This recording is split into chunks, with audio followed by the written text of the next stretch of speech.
Welcome everyone. In this video, we'll learn about dispersion. Before we start, let us take a quick look on various measures of dispersion. Measures of dispersion can be broadly classified in four parts: range, quartile deviation, variance, coefficient of variation. Apart from this measure, there are measures like mean deviation about mean deviation of median, coefficient of quartile deviation, but these are the mostly used measures that are mentioned here. Range. Range is the difference between the largest and the smallest observation. If we have a data set like this, 6, 4, 1, 6, 5, 10, 3, here the maximum observation is 10 and the minimum is 1. Hence, the range of the entire data set is 9. Quartile deviation. It is defined as half the difference between the lower and the upper quartile. That is, quartile deviation equal to Q3 minus Q1 by 2. We'll show how to calculate this lower and the upper quartile with reference to this following data set. Suppose we have range of wages with the number of wage earners, that is, the frequencies.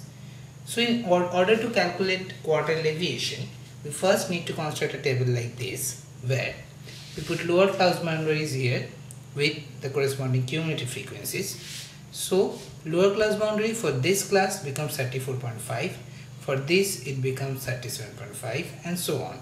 And the corresponding cumulative frequencies becomes, for the first class it is 14, for the second it is 14 plus 62, that is 76, and so on.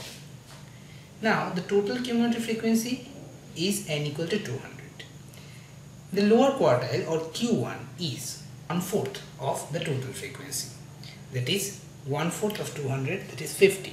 So the corresponding cumulative frequency of Q1 is 50, that will lie between these two classes. Q1 will lie between these two classes, 34.5 and 37.5.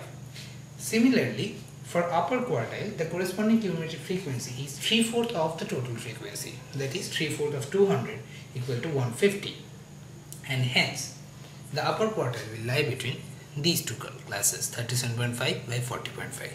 The rest is very simple. We calculate Q1 and Q2 simply by comparing it with the corresponding cumulative frequencies. So Q1 minus 34.5 divided by 37.5 by 34.5 becomes equal to the corresponding cumulative frequencies, 50 minus 14 divided by 76 minus 14. Hence we get Q1 as 36.24. Similarly, calculate Q3. If we calculate Q3, we will get Q3 as 39.74.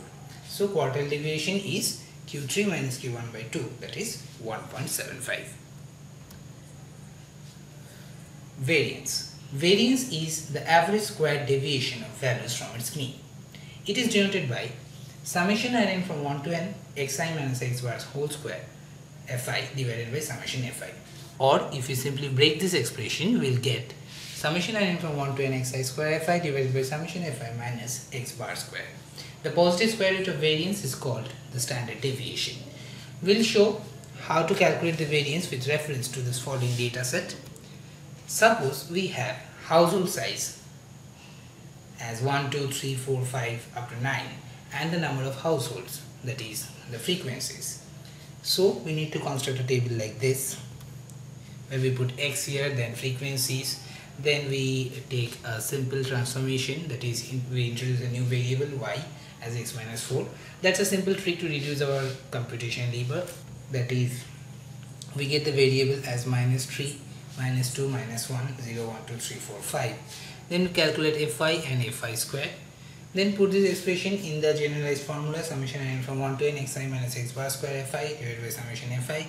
Just remember, instead of x, take the y values, write this expression in terms of y, and just put the y values. You will get the variance as 4.4328. The square root of the variance, that is the standard deviation, is 2.11. Now observe one thing.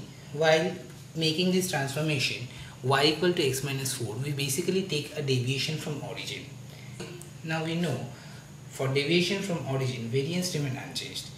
It can be easily verified. Take variance of y, you will get variance of x as 4 is just a constant.